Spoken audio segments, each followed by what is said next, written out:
সম্মানিত উপস্থিতি, সকলের প্রতি আল্লাহর রহমত ও শান্তি বর্ষিত হোক।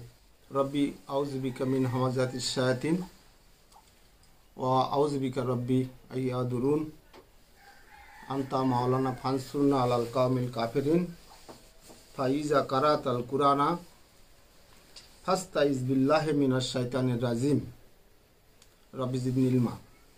বিসমিল্লাহির রহমানির রহিম। আমরা মূলত জেনে এসেছি কোরআন এই যে আল্লাহর কিতাব সালামুন নবী মুহাম্মদের উপর অবতীর্ণ হয়েছে 1400, 1450, 1500 বছর পূর্বে ঘটনা আমরা সবসময় শুনে আসছি। তো এই কিতাবের মধ্যে আমরা খুলে প্রথমেই দেখছি যে আলহামদুলিল্লাহ রাব্বিল আলামিন। আমাদের পূর্বপুরুষ সালামুন নবী আদম এবং তিনি খলিফা হিসেবে এসেছেন এবং নবুয়ত পেয়েছেন তিনি। তাহলে এই আলহামদুলিল্লাহ রাব্বিল আলামিন এই কিতাবের মধ্যে আমরা পাচ্ছি। তাহলে কি সালামুন নবী আদমকে আলহামদুলিল্লাহ এই বার্তা তার কাছে আসেনি? অবশ্যই এসেছে। রহমানুর রহিম, মালিক ইয়াউমিদ্দিন, এই যে কর্মফল দিবসের মালিক, বিচার দিবসের মালিক, এ বার্তা আদম আলাইহিস সালামের কাছে গিয়েছিল। এ আদম, পৃথিবী থেকে তোমাকে পাঠাচ্ছি, তোমার এই কর্মের বিচার হবে। তাহলে আদম আলাইহিস সালামের কাছে এই সূরা ফাতিহা ছিল এবং এই কিতাবের মধ্যে যত আইন বিধান আছে, তো এই আইন বিধান কি সালামুন নবী আদমের কাছে পৌঁছায়নি? তাহলে তিনি রাজত্ব পরিচালনা করেছেন কি করে? তার তো অনেক হাজারো লাখো কম ছিল, মানে তার সন্তান সন্ততি জেনারেশন সূত্রে তিনি তানার পরে নবুয়ত লাভ করেছে আমাদের কোরআন অনুযায়ী সম্ভবত নূহ আলাইহিস সালাম, সালামুন নবী নূহ, তিনিও নবী। তো তার কাছেও এই বার্তা, তো যত নবী রসুল পৃথিবীতে আল্লাহ পাঠিয়েছেন সব নবীর কাছে এই কর্মফল দিবসের মালিক, উত্থিত দিবসের মালিক, বিচার দিবসের মালিক, এই সূরা ফাতিহার বার্তা সব নবী রসুলটা পেয়েছে। আর আমরা মনে করি এই কিতাবের মধ্যে যা আছে সব আমাদের নবীর কাছে এসছে, এটা আমাদের ধারণা। সবাই তাই বলে এই কিতাব, ও সব নবীদের যেমন আলাদা কিতাব ছিল, এই জবুর ছিল, তৌরাত ছিল, ইনজিল ছিল, বিভিন্নভাবে বলে না। কিন্তু বিষয় হচ্ছে এই কিতাবের মধ্যে যত আইন বিধান আছে প্রত্যেকটা নবী রসুলদের উপরই আল্লাহ পাঠিয়েছেন। তাহলে সেসব নবী রসুলরা রাজত্ব চালাবে কী করে, দুনিয়া চালাবে কি, মানুষের কাছে বার্তা দেবে কী করে? নবী রসুলদের কাছে যে বার্তা এসছে, যে বার্তা আল্লাহর তরফ থেকে পেয়েছেন, তিনি তো পৌঁছে দিয়েছেন, তারা পৌঁছে দিয়েছেন। তা আমাদের ধারণা তৌরাতের আইন আলাদা, ইঞ্জিনের আইন আলাদা, জবুরির আইন আলাদা, এভাবে আমরা ভাগ করি। কিন্তু মূলত কিতাব আল্লাহ একটাই নাজিল করেছেন। এক একটা নবীর ধারাবাহিক বেশে ফুল অ্যান্ড কমপ্লিট কিতাব, আর পৃথিবীতে আর কোনো কিতাব আসবে না। এই কিতাব সব সেই সময় আইনগুলো সব এর ভিতরে জমা করে একটা কমপ্লিট কিতাব আমাদের কাছে এসেছে। এটা হচ্ছে মূল বিষয়। তো আমি সূরা বনী ইসরাইল থেকে কয়েকটা আয়াত পাঠ করব, আপনাদের সামনে পেশ করব।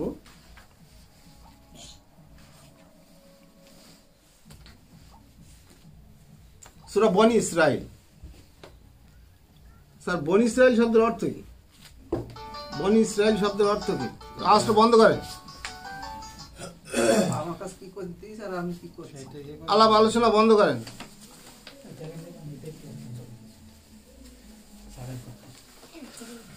বনী ইসরাইল শব্দের অর্থ হচ্ছে ইসরাইল বংশীয় সন্তান সন্ততি। 17 নম্বর সূরা বনী ইসরাইল, তার 23 নম্বর আয়াত থেকে আমি কয়েকটা আয়াত নিয়ে আলোচনা করব। এই আয়াতের প্রথমে শুরুতেই এখানে একটা আদেশ আসছে আমাদের কাছে, যে তোমার প্রতিপালক আদেশ দিয়েছেন, তোমার প্রতিপালক আদেশ দিয়েছেন তিনি ব্যতীত অন্য কাহারও ইবাদত না করিতে ও পিতা মাতার প্রতি সদ্ব্যবহার করিতে। Full stop. আরও আছে, তা আমি এই ছোট্ট অংশটা নিয়ে একটা আলোচনা করি। এই যে আদেশ দিয়েছেন, আদেশটা কার? আল্লাহ। আদেশটা আল্লাহ। তারপরেই বলছেন কি, তিনি ব্যতীত অন্য কারো ইবাদত না করিতে। তো ইবাদত মানে আমরা সাধারণত জেনেছি দাসত্ব করা, গোলামি করা, দাসত্ব করা, গোলামি করা। আর আমি ইবাদত বুঝেছি আল্লাহর আইন হুকুম বিধি বিধানকে নিজের জীবনে বাস্তবায়ন করা, প্রতিষ্ঠিত করা। আমার বোধ থেকে আমি এটা বুঝেছি, আমি দাসত্ব ইবাদত বুঝিনি। আল্লাহর আইন বিধি বিধানের ওপরে নিজেকে সমর্পিত করা, মান্যতা করে চলা।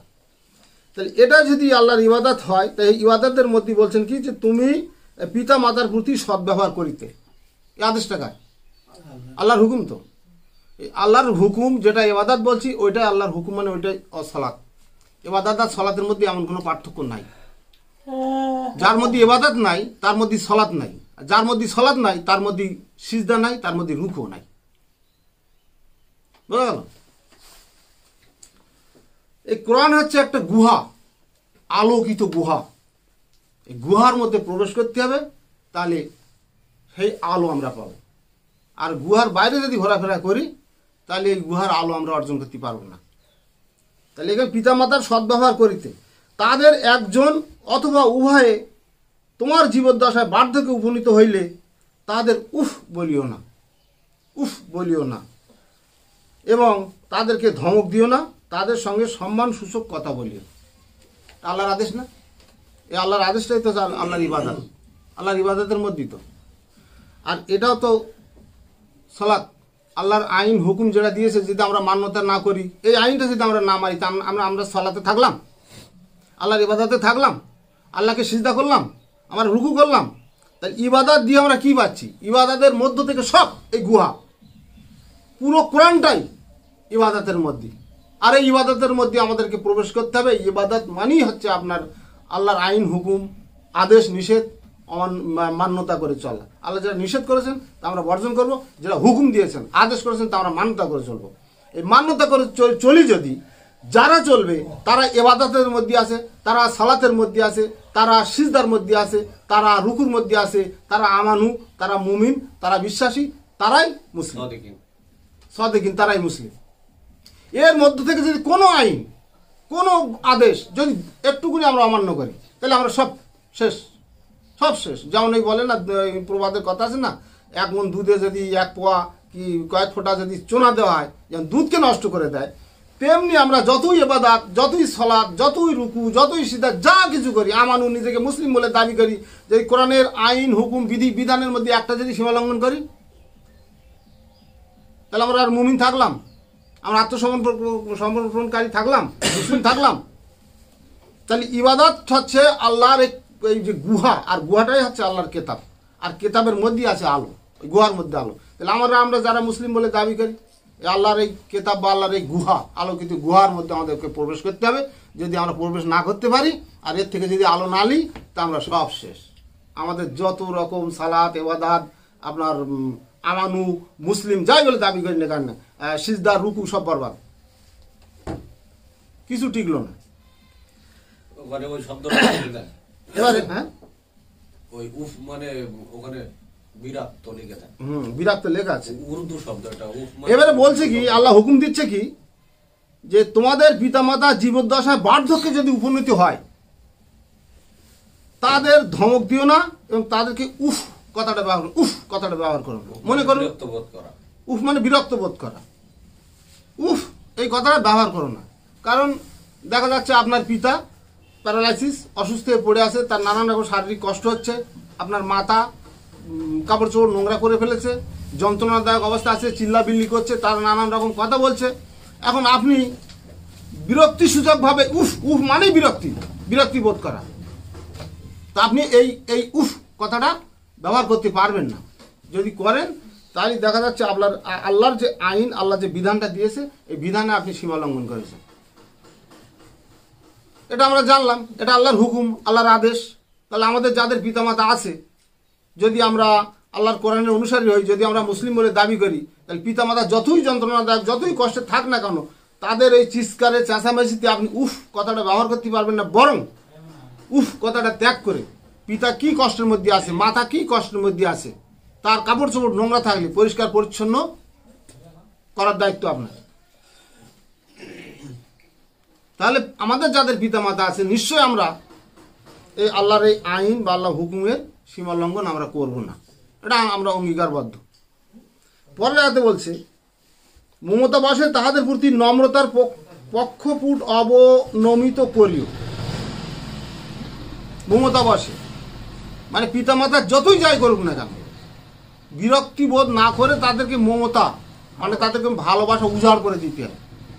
মানে এই আয়াতের মধ্যেই আছে যে শৈশবে পিতামাতা যেমনভাবে আমাদেরকে লালন পালন করেছিল, আপনি যখন শিশু ছিলেন পৌষ মাঘ মাসের প্রচণ্ড শীতে মায়ের কোলের মধ্যে মায়ের বুকের উত্তাপ দিয়ে আপনাকে মানুষ করেছেন না, আপনি পেশাব করে দিয়েছেন আপনার মার গায়ে, সেই ভিজে কাপড়ে মা কষ্ট সহ্য করেছে কিন্তু আপনাকে কষ্ট পেতে দিয়েছে। তাই বলছে মমতা বসে তাদের প্রতি নম্রতার পক্ষপাত অবনমিত করিও এবং বলিও, আল্লাহর কাছে প্রার্থনা করিও, হে আমার প্রতিপালক তাদের প্রতি দয়া করো যেভাবে শৈশবে তারা আমাকে প্রতিপালন করিয়াছে। শৈশবে যেভাবে পিতামাতা আমাদেরকে পালন করেছিল, তেমন পিতামাতা যখন বৃদ্ধ হয়ে যায় তাদের আচরণ শৈশবের মতন হয়ে যায়, শৈশবকালের মতন হয়ে যায়, তাদের বোধ থাকে না, চেতনা থাকে না, তারা খিদে লাগলেও ঠিক মতো বলতে পারে না, এমন অবস্থা ঘটে।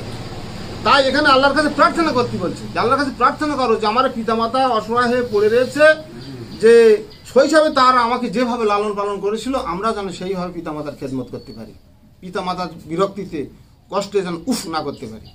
একটা শিশু যখন থাকে সে কত রকম জ্বালাতন করে না মা বাপের কাছে, করে তো, তা আমরা সহ্য করি তো, তা আমরা কি মারধর করি না আদরের সঙ্গে মহব্বতের সঙ্গে তাকে বুকে টেনে নিই, তার চাহিদাটা পূরণ করার চেষ্টা করি। আল্লাহ অনুরূপ ফেরত দিতে বলছে কেন? হ্যাঁ, সেই এই কথাটাই হচ্ছে যে আল্লাহ যেভাবে পিতামাতা আমাদেরকে শৈশবে লালন পালন করে ঠিক বৃদ্ধ কালে মানে বৃদ্ধ অবস্থায় যখন থাকবে, অসহায় অবস্থায় যখন পিতামাতা থাকবে, ঠিক অনুরূপ প্রতিদান পিতামাতার কাছে ফেরত দিতে হবে। এটা আল্লাহর হুকুম, এটা আল্লাহর বিধান। এই আল্লাহর বিধান, এই ইবাদত, এই গুণই হচ্ছে ইবাদত, এই গুণই হচ্ছে আল্লাহর সালাত, এই গুণী আমি পূর্বে যেগুলো বললাম সবই এর মধ্যে পড়ে। আল্লাহ দিন ব্যবস্থা, দিনও এর মধ্যে অন্তর্ভুক্ত। এই ইবাদত কথাটা সাংঘাতিক কথা, এর আলোচনা পর্যালোচনা ব্যাখ্যা করলে মানে অসীম সমুদ্র। শুধু ইবাদত কয়েকটা অক্ষর মাত্র, কয়েকটা অক্ষর মাত্র। এই ইবাদতের মধ্যে আল্লাহ এই সূরা ফাতিহার মধ্যে শুরুতেই ইবাদতের কথা বলেছেন, ঘোষণা দিয়েছেন। কেন দিয়েছেন? বিশাল সমুদ্র ইবাদত। ইবাদত যদি আমরা বোঝার চেষ্টা করি, এই ইবাদতের মধ্যে আপনি সব কিছু পেয়ে যাবেন, সব কিছুর অন্তর্ভুক্ত, যত রুকু সেজদা সালাত আমানু মুসলিম আল্লাহ দিন সব কিছু এই ইবাদতের মধ্যে অন্তর্ভুক্ত, এর বাইরে কিছু নেই। এই ইবাদতটি হচ্ছে এই আল্লাহর কুণ্ডলী, গুহা, আর গুহাটাই হচ্ছে এই কোরআন। আর এই কোরআনের আলো আমরা যদি পাওয়ার চেষ্টা করি তাহলে আল্লাহ দেবে। আল্লাহ ওয়াদা করেছেন কিতাবের মধ্যে, আমি চাইলে আমি তাকে কিছু দেই। এবারে পরের আয়াতে আসি, সূরা বনী ইসরাঈলের 25 নম্বর আয়াতে আসি। তোমাদের প্রতিপালক তোমাদের অন্তরে যা আছে তা ভালো জানেন।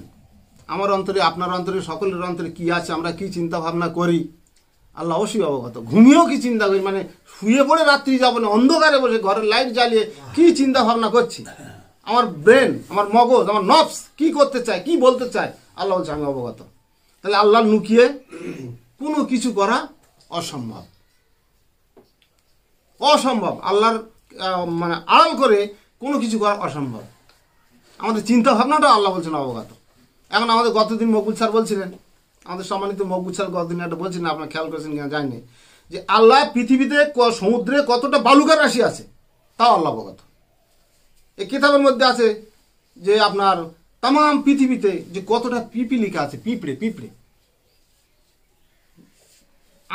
আমার এই ঘরে কটা পিঁপড়ে আছে আমার গণনার বাইরে, এবং আমি গুনতেও পারবো না। এখানে যদি থাকে পিঁপড়ে চাক আমার পক্ষে অসম্ভব। কিন্তু আল্লাহ বলছে তাম পৃথিবীতে যত ক্ষুদ্র ক্ষুদ্র প্রাণী আছে, সূক্ষ্মাতি প্রাণী আছে, তা আমার হিসাবের মধ্যে, আমার কম্পিউটারে লোড করা আছে। তারা তাদের খাওয়া, খাদ্য, বাসস্থান এবং তাদের মৌত কখন হবে তাও আল্লাহর হিসাবের মধ্যে।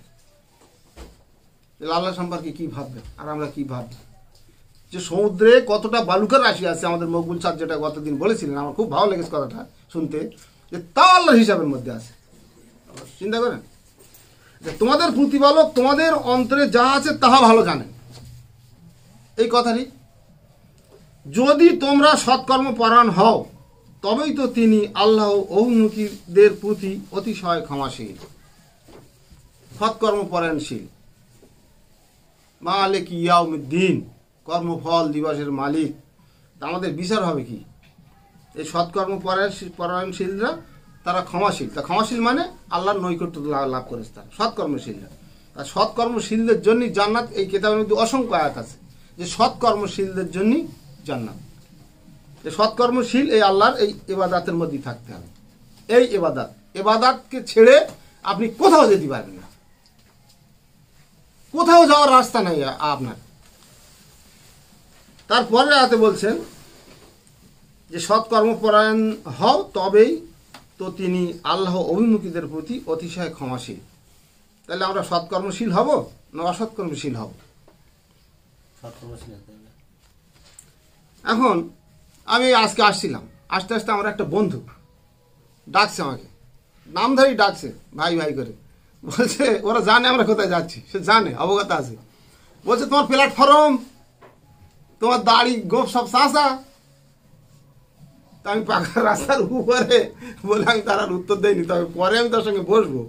আর দাড়ি গোপ যে চাষা, এই দাড়ি গোফের কি আল্লাহ বিচার করবে? দাড়িতে এটাই তো দাড়ি, এটা থুতনি, এটা ঠোঁট, এটাকে গোপ বলা, এটা গোপের চুল, এটা নাসিকার মধ্যেও আছে চুল, আল্লাহ দিয়েছেন, সেট করে দিয়েছেন। কেন এই চুলটা এখানে নাসিকার ভিতরে চুল দিয়েছেন আল্লাহ, কত বড় সায়েন্টিস্ট, কত বড় বিজ্ঞানী। কোনো ময়লা, কোনো পোকা যেন শ্বাস প্রশ্বাসের সঙ্গে আমাদের শরীরের মধ্যে না যায়, এটা শাঁকুনি, সায়েন্স বিজ্ঞানও তাই বলছে, নাকের ডাক্তাররাও তাই বলছে, যেটা শাঁকনি, জাল। যে নাকের বাইরে যতটা লোম এসে যায় সেটা কেটে দেওয়াই ভালো, তার কারণ হলো ওটা খারাপ দেখায়। আর ওই ভিতরের লোমগুলো যেন কেউ কাটবেন না, যেহেতু ওটা জাল, শাঁকনি, ওটা আল্লাহর তরফ থেকে দেওয়া আছে। এটা হচ্ছে ভুরো চুল। এখানে চুলটা কেন দিয়েছেন? এই চোখের নিরাপত্তা রক্ষার জন্য। চোখের এই যে চোখের একটা নিরাপত্তা, যেহেতু এখানে কপালে ঘাম হয় না কাজের সময়, তো এই ঘামটা এই চুল আটকায়, এটা গার্ড। আর এই যে চোখের উপর যে ছোট ছোট লোম দেখছেন, এই চোখের আরেকটা স্পেশাল গার্ড। এই চোখের ওপরে এই যখন কোনো ছোট্ট উনকি পোকাতে আপনি দেখতে পাচ্ছেন না, ওই আপনার ওখানকে টাচ করবে, যখনই টাচ করবে এতে এত সাড় আছে, সঙ্গে সঙ্গে আপনার চোখ বন্ধ হয়ে যায়। চোখকে প্রোটেক্ট, সাপোর্ট হিসেবে দিয়ে সেন্সর হিসেবে কাজ করে। এখন দাড়িতে এটাই তো দাড়ি, এটা থুন্দি যেটা বললাম, এটা তো হাতের মধ্যে এটা বাহু, আর্মস যেটা বলা হয়, তর্জনী, কবজি, আঙুল, তালু, বিভিন্ন নাম আছে তো। তাহলে এখানে যদি চুল থাকে তাহলে এটা তালুর চুল। এটা তো আমার দাড়ি, এই যে চুলটা দাড়ি না, চুলটা হচ্ছে লোম, এই দাড়ির লোম, এটা গোপের লোম, এটা ভুরোর চুল, এটা মাথার চুল। মাথা কিন্তু এটা আপনি চুল ফেলে দেন, এটা হচ্ছে আপনার মাথা, এটা হচ্ছে হেয়ার, মাথার চুল। এ নিয়ে আল্লাহ বিচার করবে? তোমার কতটা দাড়ি, তোমার গোপ কই, তোমার কই, তা কই, এসব বিচার হবে? আল্লাহ কর্মফলে বিচার হবে। মালিক ইয়াউমুদ্দিন, এখান থেকে সূরা ফাতিহা সূচনাতেই সর্বপ্রথমেই আল্লাহ বলে দিয়েছে কর্মফল দিবসের মালিক। এখন আমি চুল দাড়ি, আমি প্রসঙ্গে ক্রমেটা আসলাম।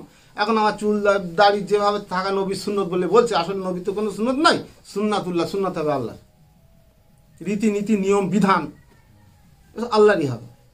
এখন আমার মনে করুন আমি সমাজের খাতিরে আমার ভালো দাড়ি আছে, আমি জুব্বাও পরি, আমি টুপিও পরি, কিন্তু আমার নফস খারাপ, আমার দৃষ্টি খারাপ, আমার চলন বলন খারাপ, আমার ভাষা খারাপ, আমি মানুষের ক্ষতি করার জন্য চিন্তা ভাবনা করি, গোপনে সুদ খাই, গোপনে জেনা করি, অথচ সমাজের চোখে আমি খুব ফিটিং ম্যান একটা সমাজে, আমার এইসব আছে।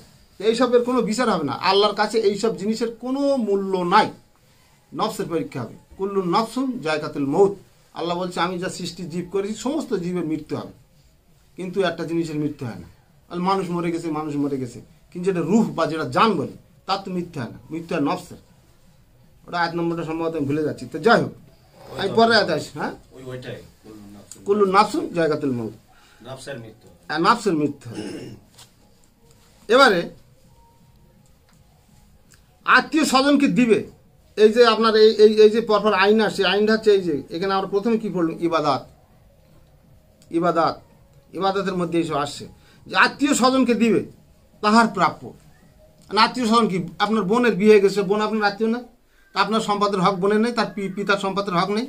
এখন অনেকে তো বোনকে ফাঁকি দিচ্ছে, ধমক দিয়ে তাড়িয়ে দিচ্ছে, ফুফুদের সম্পত্তি তাড়িয়ে দিচ্ছে। ফুফু মারা গেছে, তার ছেলেরা এসে বলছে যে আমার মার তো সম্পদ আছে এখানে, তা আমাকে বুঝিয়ে দাও, ধমক দিয়ে তাড়িয়ে দিচ্ছে অহরহ। ওই টুপিওয়ালা, ওই দাড়িওয়ালা, ওই যুব্বওয়ালারাই ধমক দিচ্ছে, ওই হাজি সাহেব ধমক দিচ্ছে, সম্পত্তি নিতে এসেছিস, সাহস তোদের, যা কোথায় শুনে লিখে যা, ধমক দিয়ে দিচ্ছে বা বাড়ি থেকে তাড়িয়ে দিচ্ছে। আর আল্লাহ কি বলছে, আত্মীয় স্বজনকে দিবে তাহার প্রাপ্য।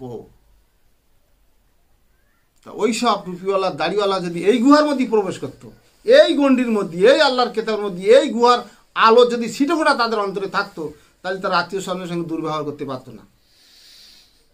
ঠিক আছে, তারপরে কি বলছে, অভাবগ্রস্ত মুসাফিরকে এবং কিছুতেই অপব্যয় করিও না, কিছুতেই অপব্যয় করিও না।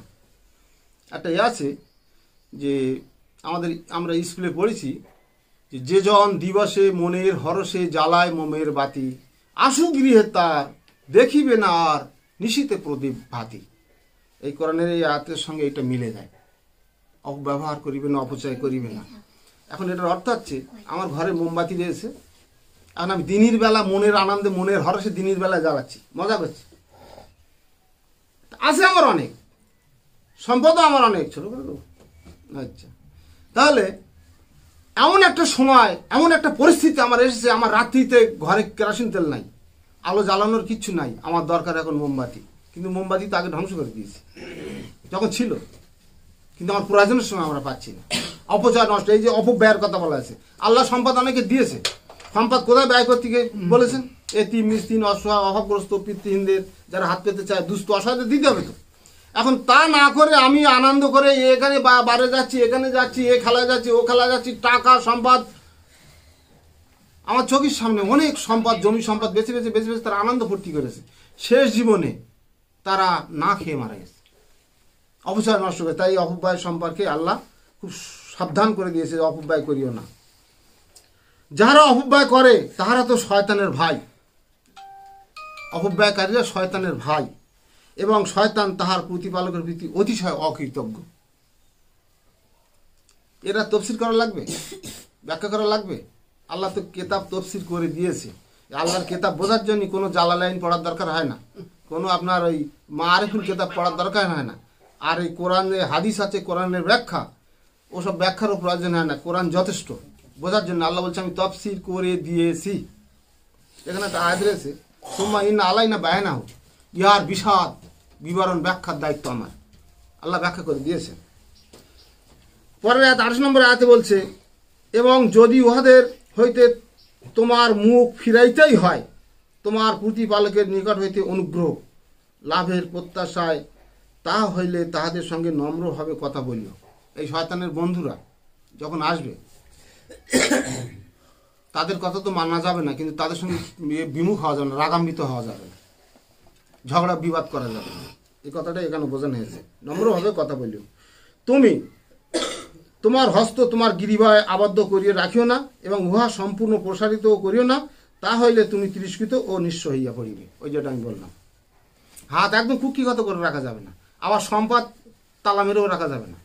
আল্লাহ যেভাবে সম্পদের ব্যয় করতে বলেছেন, আপনার সম্পদে একটা গরিবের হক আছে, আপনার সম্পদে একটা অভাবীর হক আছে, তাহলে মুঠো বন্ধ করে রাখা যাবে না, গ্রীবা মানে ঘাড় এ করে কুক্ষিগত করে রাখা যাবে না, আবার সিন্ধুকি তালা মেরেও রাখা যাবে না, আবার অপচয়ে ব্যয় করা যাবে না। যতটা প্রয়োজন আল্লাহর বিধান অনুযায়ী যেভাবে আল্লাহ ব্যয় করতে পেরেছে, আপনার বলেছেন সম্পদের সেই অর্থ আপনার সেইভাবে আল্লাহর রাস্তায় ব্যয় করতে হবে, আর না তো আপনি ক্ষতিগ্রস্ত হয়ে গেলেন। কুক্ষিগত করে রাখলেন মানে হাতের মুঠো খুললেন না, গরিবের হকটা আপনি দিলেন না, তাহলে আপনি ধ্বংস। সেই কথাটাই আল্লাহ এখানে বোঝাতে চেয়েছেন। নিশ্চয়ই তোমার প্রতিপালক যাহার জন্য ইচ্ছা তাহার রিজিক বর্ধিত করে দেন। আপনার সম্পদ কে দিয়েছে? রিজিক বর্ধিত করার মালিককে? আপনার আব্বা, আপনার দাদু, না আল্লাহ? তাহলে এখানে আল্লাহ সেই কথাই বলেছেন, এবং যাহার জন্য ইচ্ছা তিনি সীমিত করেন, সীমিত করেন। আমরা তো কোনো ধনকুবেরদের দেখেছি, বিশাল ধনকুবের, বিশাল অর্থের মালিক, বিশাল সম্পদের মালিক, আর এই জীবনে সেই সব মানুষদের ধ্বংস হতে দেখেছি। এই যা আমাদের বয়স হয়েছে সেই সব মানুষদের আমরা ধ্বংস হতে দেখেছি। তাহলে আল্লাহ বর্ধিত করেন, আবার কেড়েও নেন। নেন কেন? হাতের কামাই। আমি ধ্বংস হয়েছি আমার কারণে, আল্লাহ ইচ্ছাকৃতভাবে আমার ধ্বংস করেন না। আমার সম্পদ দিয়েছে, আমার সম্পদে আমি কি কাজ করি, কি কল্যাণ করি, জনহিতকার কাজ কি করি, মানুষের পাশে সাহায্য করি কিনা, যার জন্য আল্লাহ সম্পদ দিয়েছে। যখন দেখলো যে বিমুখ, এ শয়তানের বন্ধু, ক্রমে ক্রমে ক্রমে, আল্লাহ বলেছেন একটা আয়াত আছে না, আমি যখন ধরি তখন ক্রমে ক্রমে ক্রমে ক্রমে আমাদের পাপের কাজে, আমাদের এই হাতের কামাই আমরা নিজেরাই ধ্বংস হবে। আমরা আল্লাহর দোষ দিলে হবে না, আল্লাহকে দোষ দেওয়ার কোনো জায়গা নেই। নিশ্চয়ই তোমার প্রতিপালক যাহার জন্য ইচ্ছা করেন, যাহার জন্য ইচ্ছা তাহার রিজিক বর্ধিত করেন। যাহার ইচ্ছা, আল্লাহ চান যাকে ভালোবাসেন, যার কর্মফল ভালো আছে আল্লাহ চান যে একে আমি রিজিক দেই, কেন এর দ্বারা একটা কল্যাণ আসতে পারে। যখনই সে রিজিক প্রাপ্ত হয়েছে, মানে ধন সম্পদের মালিক হয়েছে, তখনই ব্যাস আরও চাই, আরও চাই, আরও চাই, আরও চাই। এই তো সব অবস্থা। যার জন্য ইচ্ছা তিনি উহা সীমিতও করেন। তিনি তো তাহার বান্দাদের সম্বন্ধে সম্যক পরিজ্ঞাত, সম্যক দ্রষ্টা। আল্লাহ বান্দা সৃষ্টি করেছেন, বান্দাদের মধ্যে কে ভালো, কে মুমিন, কে কাফের, কে মুসলিম, কে শয়তান, আল্লাহ জানে না? রসুলকে আল্লাহ ইঙ্গিত দিয়েছেন না, একটা আয়াত দিয়েছেন না, হে রসুল, এই মদিনাবাসী যারা তোমার সঙ্গে আছে তাদেরকে সব তোমার বন্ধু বলে মেনে নিও না, ওর মধ্যে অনেক দুশ্মন আছে, তোমার শত্রু আছে, শয়তান আছে, তুমি জানো না, আমি জানি। রসুলকে একটা আয়াত দিচ্ছেন, তোমার সঙ্গে যারা আছে বিরাট দলবল আছে, কিন্তু ওরা সব তোমার লোক না, ওরা তোমার শত্রু, কিন্তু তুমি জানো না, আমি জানি। তো আজকের আমার আলোচনায় সংক্ষিপ্ত, আমি এখানে শেষ করছি। আমার পরবর্তী ভাইরা রয়েছে, কিছু আলোচনা রাখবেন, সময়ও আমাদের খুব কম।